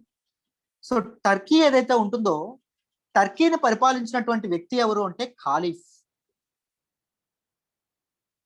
ఖలీఫా, క్రిస్టియన్స్ కి పోప్ ఎవరైతే ఉంటారో, మత గురువు ఎలా అయితే ఉంటారో, టర్కీ ఏదైతే ఉంటుందో టర్కీకి లీడర్ గా ఖాలిఫ్ ఉండడం అనేది జరిగింది. సో ఇస్లామిక్ తీర్థక్షేత్ర మామూలుగా ఈ పుణ్యక్షేత్రాలు ఏవైతే ఉన్నాయో అవన్నీ ఇతని అండర్ లో ఉండడం అనేది జరిగింది. But what British did, great Britain ఏం చేసింది అంటే టర్కీ ఏదైతే ఉంటుందో టర్కీ ఖాలిఫ్ మీద అటాక్ చేసి అతని పవర్ నుంచి దించేయడం అనేది జరిగింది. So all the Muslims treated it as like very great insult to them. వాళ్ళ తాలూకా మతమ గురువు అయినటువంటి ఖాలిఫ్ ఎవరైతే ఉన్నారో అతనికి కలిగినటువంటి అవమానాన్ని మిగిలినటువంటి ముస్లింలు ఎవరైతే ఉంటారో వాళ్ళు జీర్ణించుకోలేకపోయారు. ఈవెన్ హిందూస్థాన్ లో ఉండేటటువంటి ముస్లింస్ ఎవరైతే ఉంటారో వాళ్ళు కూడా జీర్ణించుకోలేకపోవడం అనేది జరిగింది. Then started Khilafat movement. ఇండియాలో ఖిలాఫత్ మూమెంట్ ఏదైతే ఉంటుందో ఖిలాఫత్ మూమెంట్ అనేది జరగడం అనేది జరిగింది. అప్పుడు ముస్లింలకు ఏమర్థమైంది అంటే దీస్ బ్రిటిష్ పీపుల్ ఎవరైతే ఉన్నారో వీళ్ళందరూ అవకాశవాదులు, వాళ్ళకి అవకాశం ఉన్న దగ్గర వాళ్ళు ఉండడం అనేది జరుగుతుంది. They are not even caring about our religious interest, our cultural interest, right? So let's go against British అని చెప్పి 1916లో 1916లో ఏం జరుగుతుందమ్మా? లక్నో ప్యాక్ట్ జరగడం అనేది జరుగుతుంది. ఎవరెవరి మధ్య జరుగుతుంది లక్నో ప్యాక్ట్? ఐఎన్సి, ముస్లిం లీగ్ రెండు కలుసుకుంటారండి. మళ్ళీ ఎవరు కలుసుకుంటారు? హిందువులు, ముస్లింలు మళ్ళీ ఒక తాటి మీదకే రావడం అనేది జరుగుతుంది. Are you understanding the chronology? అక్కడైనా డౌట్ ఉంటే అడగండి అమ్మా, మొహమాట పడద్దు. రైట్, ఇద్దరు మళ్ళీ కలుసుకోవడం అనేది జరుగుతుంది. మళ్ళీ ఇద్దరు ఎప్పుడు విడిపోతారు అంటే మహమ్మద్ అలీ జిన్నా ఎవరైతే ఉంటారో, Mohammed Ali Jinnah 1920లో 1920లో Indian National Congress ఏదైతే ఉంటుందో దాని నుంచి బయటకు వచ్చేయడం అనేది జరుగుతుంది. ఎందుకు బయటకు వచ్చేస్తారు అంటే గాంధీ అనౌన్స్ చేసినటువంటి నాన్ కోఆపరేషన్ మూవ్మెంట్ ఏదైతే ఉంటుందో నాన్ కోఆపరేషన్ మూవ్మెంట్ యొక్క ఐడియాలజీ ఎవరికి నచ్చదు అంటే జిన్నాకి నచ్చదు. కాన్స్టిట్యూషనల్లీ రాజ్యాంగబద్ధంగా పోరాడదాం కానీ సత్యాగ్రహాస్ అనే వద్దు అని చెప్పి మహమ్మద్ అలీ జిన్నా చెప్తాడు. సత్యాగ్రహ ఒక్కటే మన భారతదేశానికి స్వాతంత్రం తీసుకోవడంలో ఇంపార్టెంట్ రోల్ ప్లే చేస్తుంది, ఇంకొకలాగా మనం తీసుకురాలేము అని చెప్పి గాంధీ అంటారు. గాంధీకి అప్పుడే భారతదేశం మొత్తం పాపులారిటీ, దేశం మొత్తం, ప్రపంచం మొత్తం గాంధీ వైపే చూస్తుంది. గాంధీ మాట చెల్లింది, జిన్నా మాట చెల్లలేదు. సో జిన్నా గౌరవప్రదంగా ఇండియన్ నేషనల్ కాంగ్రెస్ ఏదైతే ఉంటుంది, ఇండియన్ నేషనల్ కాంగ్రెస్ బయటకు వచ్చి ఆల్ ఇండియా ముస్లిం లీగ్ యొక్క బాధ్యతలు ఏవైతే ఉంటాయో కంప్లీట్ గా తన భుజాల మీద వేసుకోవడం అనేది జరుగుతుందండి. కంప్లీట్ గా ఆల్ ఇండియా ముస్లిం లీగ్ ఏదైతే ఉంటుందో దాన్ని ముందుండి నడిపించడం అనేది జరుగుతుంది. ఎవరండి? మహమ్మద్ అలీ రైట్. సో మళ్ళీ చెప్తున్నాను, 1905లో ఏం జరుగుతుంది? బెంగాల్ పార్టీషన్ జరుగుతుంది. 1906లో ఏం ఫామ్ అవుతుంది? All India Muslim League form అవుతుంది. 1911లో ఏం జరుగుతుంది? Annulment of Bengal partition. Bengal partition ఉచిత్దే తూచ్ అని చెప్తారు. నెక్స్ట్ 1915లో ఏం జరుగుతుంది? ఖిలాఫత్ మూమెంట్ ఏదైతే ఉంటుందో ఖిలాఫత్ మూమెంట్ ఇవ్వడం అనేది జరుగుతుంది. ఖాలిఫ్ ఎవరైతే ఉన్నారో ఖాలిఫ్ యొక్క సీట్ ని వీళ్ళు దింపేయడం వల్ల ఏం జరుగుతుంది? ఇండియా వైడ్ గా ఈ తాలూకా ముస్లింలందరూ కలిపి బ్రిటిష్ వాళ్ళకి ఎగ్నెస్ట్ గా ఫామ్ అవ్వడం అనేది జరుగుతుంది. సో ఆఫ్టర్ దట్ 1916లో ఎవరెవరు కలుస్తారు? ఇండియన్ నేషనల్ కాంగ్రెస్ అండ్ దాంతో పాటు Muslim League, All India Muslim League కలవడం అనేది జరుగుతుంది. రైట్. తర్వాత 1920లో ఏం జరుగుతుంది? మహమ్మద్ అలీ జిన్నా కాంగ్రెస్ నుంచి బయటకు వచ్చేయడం అనేది జరుగుతుంది. ఎందుకు బయటకు వచ్చేస్తారు? గాంధీ యొక్క నాన్ కోఆపరేషన్ మూవ్మెంట్ యొక్క ఐడియాలజీ ఏదైతే ఉంటుందో, సత్యాగ్రహ అనేటటువంటి ఐడియాలజీ ఎవరికి నచ్చదు? మహమ్మద్ దారి జిన్నాకి నచ్చదు. Right. Whatever there is in PDF లో నేను చెప్తున్నానండి, తర్వాత మీరు నోట్స్ యాక్సెస్ చేసుకోండి, మీకు మొత్తం నోట్స్ లో కూడా ఉంటుంది. Right, perfect. అంటే లైన్ టు లైన్ చెప్తే చదివేసినట్టు ఉంటుందని చెప్పట్లేదు, మీకు స్టోరీ ఫామ్ చేయడానికి చెప్తున్నాను. రైట్. సో ఇన్ బిట్వీన్ ఏం జరుగుతుంది చెప్పండి అమ్మ. సార్ ఇప్పుడు ముస్లిం లీగ్ ఐఎన్సి ఉన్నాయి కదా సార్, ఇప్పుడు అంటే ఐడియాలజీ కలిసి అయిందా లేదంటే మెర్జ్ అయిందా సార్ ముస్లిం లీగ్? ముస్లిం లీగ్ ఎప్పుడు ఐఎన్సీతో మెర్జ్ అవ్వాలా? మెర్జ్ కాలేదు. అంటే మీరు జిన్నా మళ్ళీ బయటకు వచ్చారంటే కన్ఫ్యూజ్ అయ్యారా? జిన్నా 1913 ముస్లిం లీగ్ లో చేరతారమ్మా, అర్థమైందా? సో 1920లో ముస్లిం లీగ్ లో ఉంటూనే కాంగ్రెస్ లో కూడా ఉంటారు. ఒక పక్క కాంగ్రెస్ లోని మెంబర్షిప్ ఉంటుంది, ముస్లిం లీగ్ లోని మెంబర్షిప్ ఉంటుంది, అర్థమైందా? సో ఇండియన్ నేషనల్ కాంగ్రెస్ ఏదైతే ఉంటుందో దాని నుంచి బయటకు ఎప్పుడు వచ్చేస్తారు? 1920లో బయటకు వచ్చేస్తారు. అర్థమైందా? క్లారిటీ వచ్చిందా? వచ్చింది సార్. Right, perfect. చూడండి నెక్స్ట్ ఇన్ బిట్వీన్ ఏం జరుగుతుందంటే, బ్రిటిషర్స్ గవర్నమెంట్ ఆఫ్ ఇండియా 1909 ఏదైతే ఉంటుందో అది ఫామ్ చేయడం అనేది జరుగుతుంది, అది ఎనాక్ట్ చేయడం అనేది జరుగుతుంది. Popularly known as మార్లే Minto reforms అని కూడా మనం దాన్ని అనడం అనేది జరుగుతుంది. దానిలో separate electorates for Muslims. So ఏం చెప్పాం? సో ప్రో నేషనలిస్ట్లు ఎవరైతే ఉన్నారో వాళ్ళకి ఎగనెస్ట్ గా వీళ్ళందరూ ఉండడానికి, ముస్లింలు ఉండడానికి ఏం చేస్తారండి? సెపరేట్ ఎలక్టరేట్ ఏదైతే ఉంటుందో దాన్ని ఇది చేయడం అనేది జరుగుతుంది. సెపరేట్ ఎలక్టరేట్ అంటే ఏంటమ్మా? ముస్లింలకి ప్రత్యేక నియోజకవర్గాలు ఏవైతే ఉంటాయో, ఎగ్జాక్ట్లీ ప్రత్యేక నియోజకవర్గాలు ఏవైతే ఉంటాయో వాటిని ఇది చేయడం అనేది జరుగుతుంది. రైట్. సో సెపరేట్ గా no those people, Islamic people ఎవరైతే ఉన్నారో వాళ్ళు మాత్రమే ఓటేయాలి కాన్స్టిట్యుయెన్సీలో, అదర్ పీపుల్ ఓటేయడానికి లేదు. రైట్, వాళ్ళు మాత్రమే పోటీ కూడా చేయాలి. రైట్. సో సెపరేట్ ఎలక్టరేట్ ఏదైతే ఉంటుందో దాన్ని కూడా తీసుకురావడం అనేది జరిగింది. మెల్లమెల్లగా ఈ తాలూకా వేర్పాటువాదం అనేటటువంటి ఇదేదైతే ఉంటుందో, సెషనిజం అనేటటువంటి బీజం ఏదైతే ఉంటుందో అది ఇండియన్ ముస్లిమ్స్ లోకి వెళ్ళడం అనేది జరుగుతుంది. And this was strongly opposed by Indians. ఈ ఎలక్టరేట్, ఇండియన్ నేషనల్ కాంగ్రెస్ యొక్క స్కాలర్స్ ఎవరైతే ఉన్నారో వీళ్ళందరూ చాలా అపోజ్ చేయడం అనేది జరిగింది. దీనివల్ల డెమోక్రసీ లాంటి దానికే పెద్ద ఇబ్బంది అనేది జరుగుతుంది. ఎందుకు అంటే అక్కడ ఉండేటటువంటి, అక్కడ ఎన్నిక కాబడినటువంటి వ్యక్తులు ఎవరైతే ఉన్నారో వాళ్ళ తాలూకా రిలీజియన్ కి సంబంధించినటువంటి వ్యక్తుల కోసమే పాలసీస్ చేస్తారు తప్ప అదర్ రిలీజియన్ వాళ్ళ కోసం ఏమైనా కష్టపడతారా, ఏమైనా ఆలోచిస్తారా అంటే ఆలోచించరు. సో ఇది డెమోక్రసీకి పెద్ద థ్రెట్, ప్రజాస్వామ్యానికి పెద్ద ఇది. సో అన్ని sections of all sections of society ఏదైతే ఉంటుందో అందరినీ దృష్టిలో పెట్టుకుని గవర్నెన్స్ అనేది ఉంటుందా, పరిపాలన అనేది ఉంటుందా? ఉండదు. సెపరేట్ ఎలక్టరేట్ వల్ల ఎవరైతే వాళ్ళకు ఓటేస్తున్నారో ఓటేసినటువంటి మతాల తాలూకా అభ్యున్నతి కోసమే చేస్తున్నారు అని చెప్పి ఇండియన్ నేషనల్ కాంగ్రెస్ యొక్క స్కాలర్స్ చాలా చాలా ఘోరంగా దీన్ని ఇది చేయడం అనేది జరిగింది. ఈవెన్ ఇన్ 1919 ఏదైతే ఉంటుందో, Government of India Act 1919, Montagu Chelmsford reforms ఏవైతే ఉన్నాయో అందులో కూడా ఈ సెపరేట్ ఎలక్టరేట్స్ ఎవరైతే ఉన్నాయో అవి సిక్కులకి, క్రిస్టియన్స్ కి, ఆంగ్లో ఇండియన్స్ కూడా ఇది చేయడం అనేది జరుగుతుంది. వై? బికాస్ ఏం చేస్తుంది ఇక్కడ బ్రిటిష్ వాళ్ళ తాలూకు లక్ష్యం ఏంటమ్మా? Divide and rule. ఎగ్జాక్ట్లీ, ప్రతి ఒక్కరిని విడగొట్టాలి అనేటటువంటి భావన. The principles of communal electorates and weightage were further extended to depressed classes by 1940s constitutional reforms. తర్వాత constitutional reforms, even 1935 government of India act ఏదైతే ఉంటుందో దాని ద్వారా కమ్యూనల్ అవార్డు ఏదైతే ఉంటుందో కమ్యూనల్ అవార్డు ఇవ్వడం అనేది జరిగింది. Communal award simply mean separate electorates for different sections of the society, not only religions, caste based ఇదేదైతే ఉంటుందో సెపరేట్ ఎలక్టరేట్స్ ఏవైతే ఉన్నాయో వాటిని కూడా ఇంట్రడ్యూస్ చేయడం అనేది జరిగింది through government of India act 1935. Government of India act 1935 ద్వారా ఇది చేయడం అనేది జరిగిందమ్మా.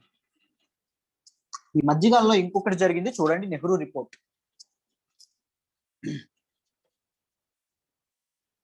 Let me drink some water, 1 minute.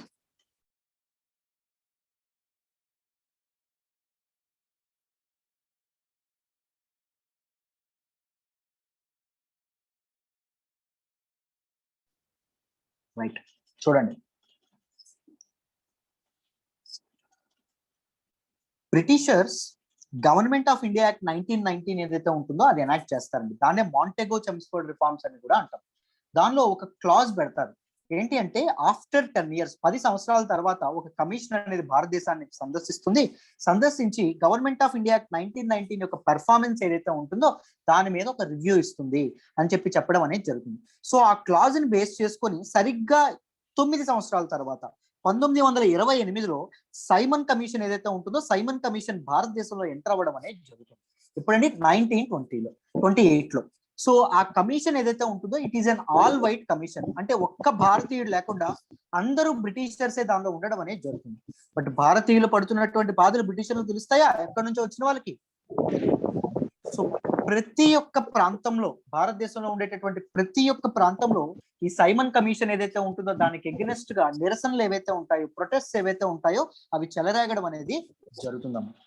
So protest జరగడం వల్ల ఏం జరుగుతుంది అంటే Secretary of State for India Lord Birkenhead ఎవరైతే ఉన్నారో ఆయన ఇండియన్ లీడర్స్ ఎవరైతే ఉన్నారో వాళ్ళకి ఒక ఛాలెంజ్ విసురుతారండి.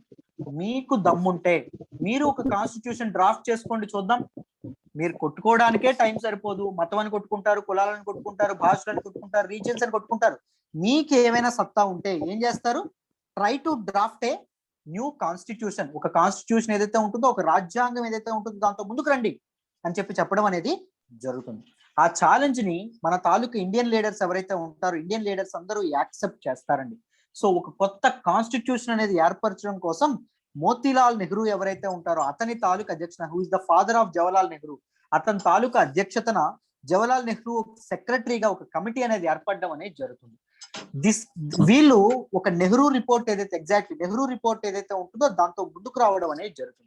ఈ నెహ్రూ కమిటీ ఏదైతే ఉంటుందో, మోతీలాల్ నెహ్రూ అధ్యక్షతన ఏర్పడినటువంటి కమిటీ ఏదైతే ఉంటుందో ఒక రాజ్యాంగ ముసాయిదా ఏదైతే ఉంటుందో, డ్రాఫ్ట్ ఏదైతే ఉంటుందో దాంతో ముందుకు రావడం అనేది జరుగుతుంది. బట్ ఈ డ్రాఫ్ట్ అనేది మన తాలూకా లార్డ్ బర్కిన్ హెడ్ ఎవరైతే చెప్పారో ఆయన చెప్పినట్టు కరెక్ట్ గా అవుతుంది. సో బ్రిటిష్ వాళ్ళ దగ్గరికి వెళ్లకుండా ముందే మన తాలూకా ముస్లింలు ఎవరైతే ఉంటారో దాన్ని అపోజ్ చేయడం అనేది జరుగుతుంది. ఏంటి అపోజ్ చేస్తారు వాళ్ళు? వాళ్ళ తాలూకా డిమాండ్ ఏంటి? In every province irrespective of the population of Islamic people, Muslim population కి సంబంధం లేకుండా 1/3 ఆఫ్ లెజిస్లేచర్ అంటే ఏంటి? ఎమ్మెల్యేలు, ఎంపీలు అంటాం చూసారా, లెజిస్లేచర్ చట్టాలు చేసేవాళ్ళు. దాంతో పాటు 1/3 ఆఫ్ క్యాబినెట్ అంటే ఏంటి? Council of ministers, executive. వాటిలో 1/3 ఎవరికి ఉండాలి? ముస్లింలకు ఉండాలి.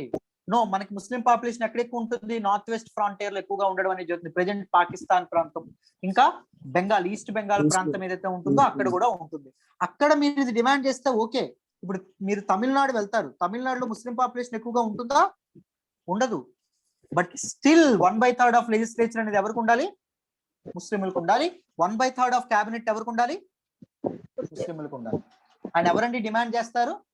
మహమ్మద్ అలీ జిన్నా తన తాలూకా 14 పాయింట్ రిపోర్ట్ ఏదైతే ఉంటుందో, 14 పాయింట్స్, జిన్నాస్ 14 పాయింట్స్ అంటాం, దానిలో డిమాండ్ చేయడం అనేది జరుగుతుంది. బట్ కానీ నెహ్రూ కమిటీ ఏదైతే ఉంటుందో దాన్ని యాక్సెప్ట్ చేస్తుందా? It is not even acceptable అని యాక్సెప్ట్ చేయదండి. అప్పుడు అది జిన్నా యొక్క అహం ఏదైతే ఉంటుందో అహం మీద కొడుతుంది.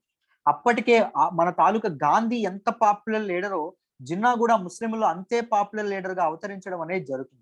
బట్ అతను పెట్టినటువంటి ఒక్క పాయింట్ కూడా, ఒక్క ప్రిన్సిపల్ కూడా, ఒక్క డిమాండ్ కూడా ఈ తాలూకా రాజ్యాంగ ముసాయిదా ఏదైతే ఉంటుందో దానిలో తీసుకోరం.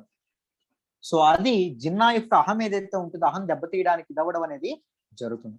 And even after second round table conference, రెండవ రౌండ్ టేబుల్ కాన్ఫరెన్స్ ఏదైతే ఉంటుందో, second round table conference which was held in London, దాని తర్వాత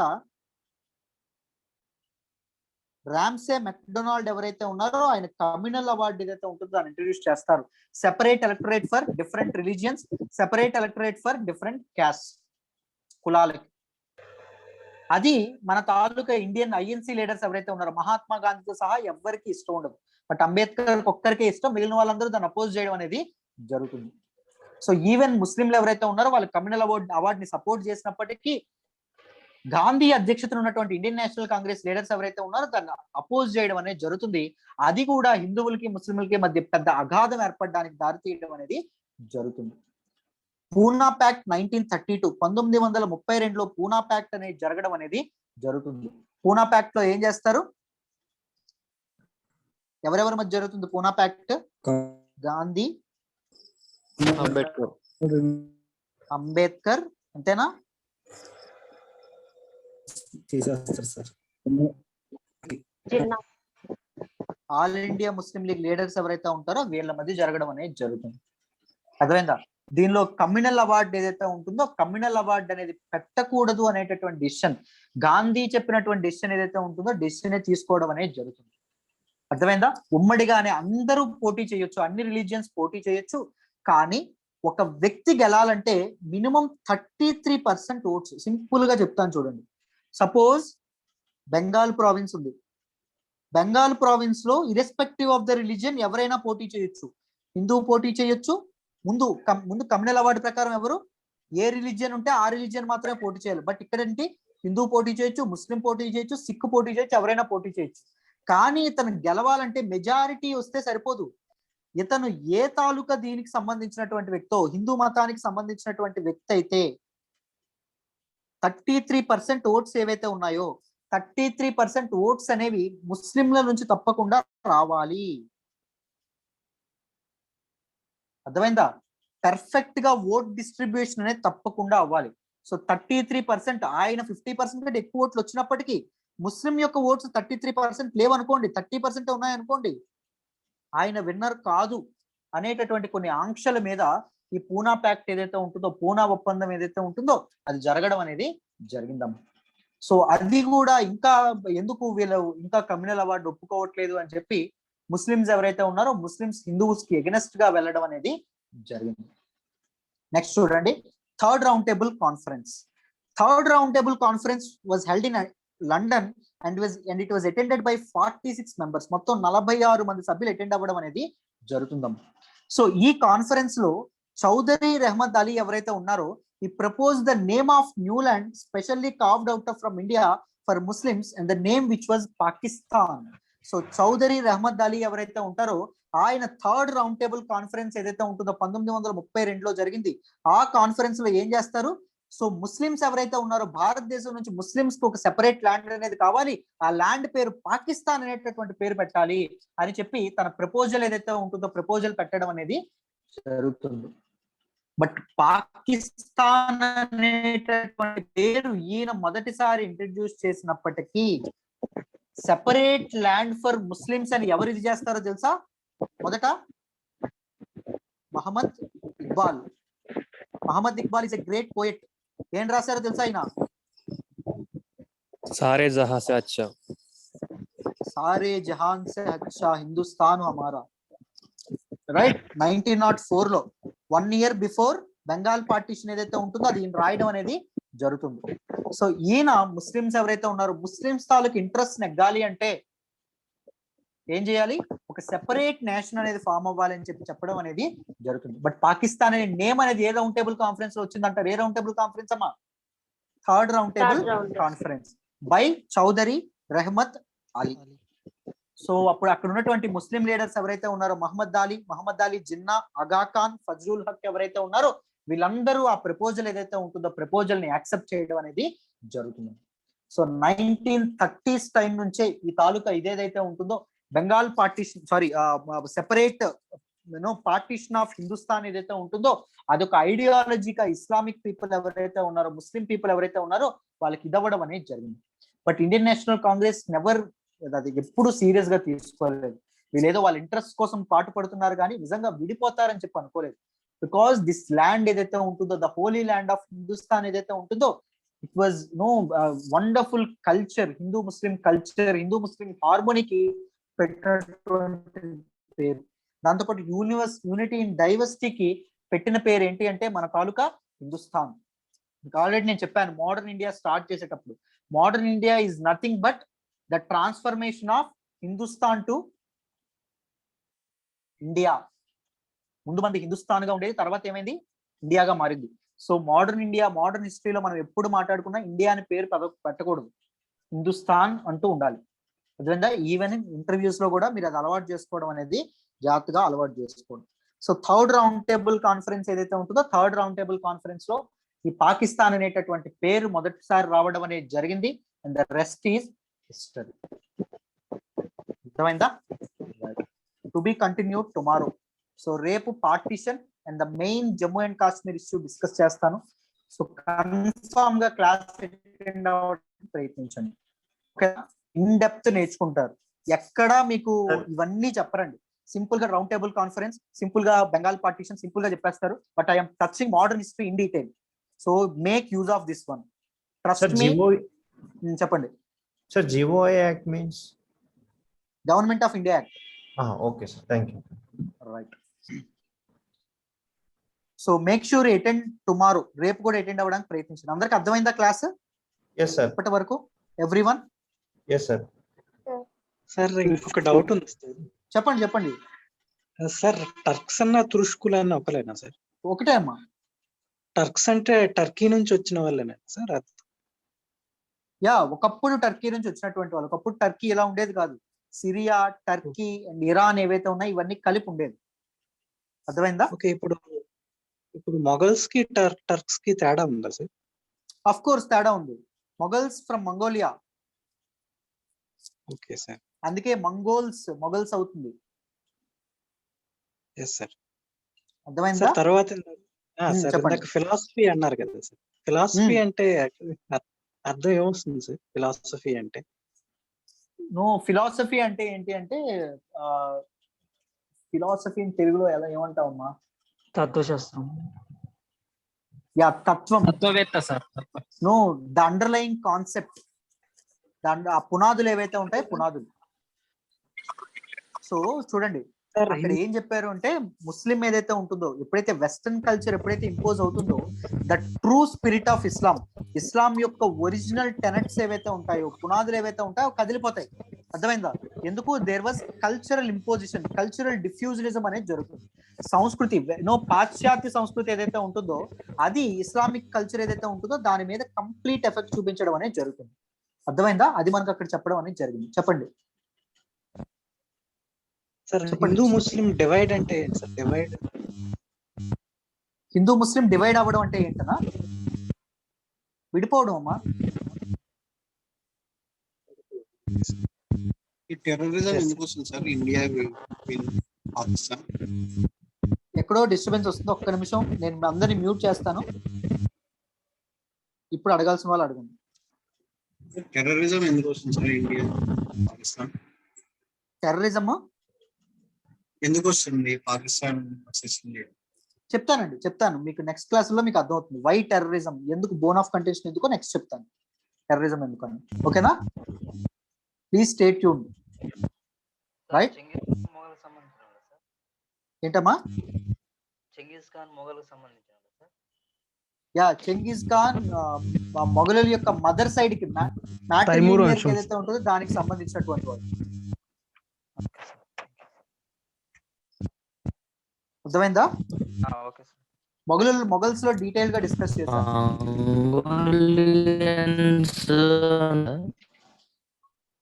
ఇప్పుడు మాట్లాడండి, డిస్టర్బెన్స్ వస్తుంది. Don't mind.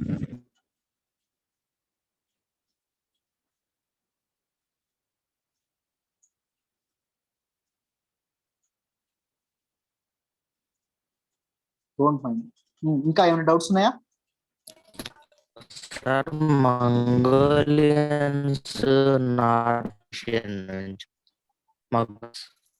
మునేష్, మీ తాలూకు ఇది అసలు అర్థం కావట్లేదు.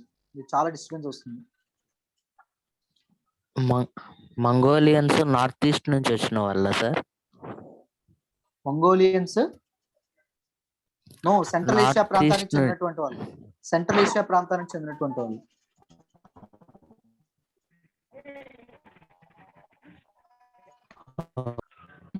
సార్ చెప్పండి అమ్మా. ఇప్పుడు ఇంటర్నేషనల్ రిలేషన్షిప్స్ అంటే ఈ రోజు నుంచే కొత్త క్లాస్ కదా సార్? అవునమ్మా.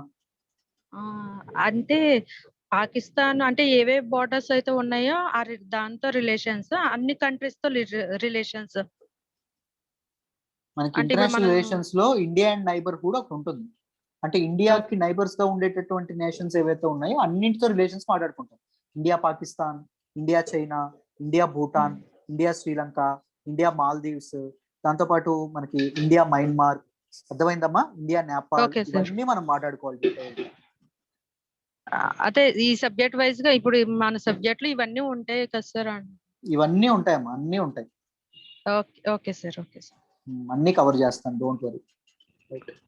Thank you sir. Welcome.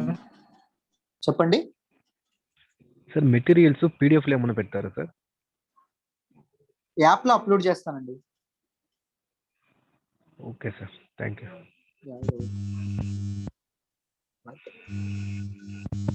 Perfect.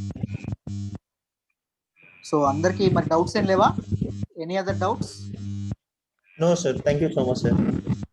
Perfect, welcome అమ్మా. రేపు కలుద్దాం. Okay sir, thank you sir. Bye sir. Thank you sir. Welcome అమ్మా. Bye. Thank you sir. Bye sir. Bye అమ్మా, గుడ్ నైట్.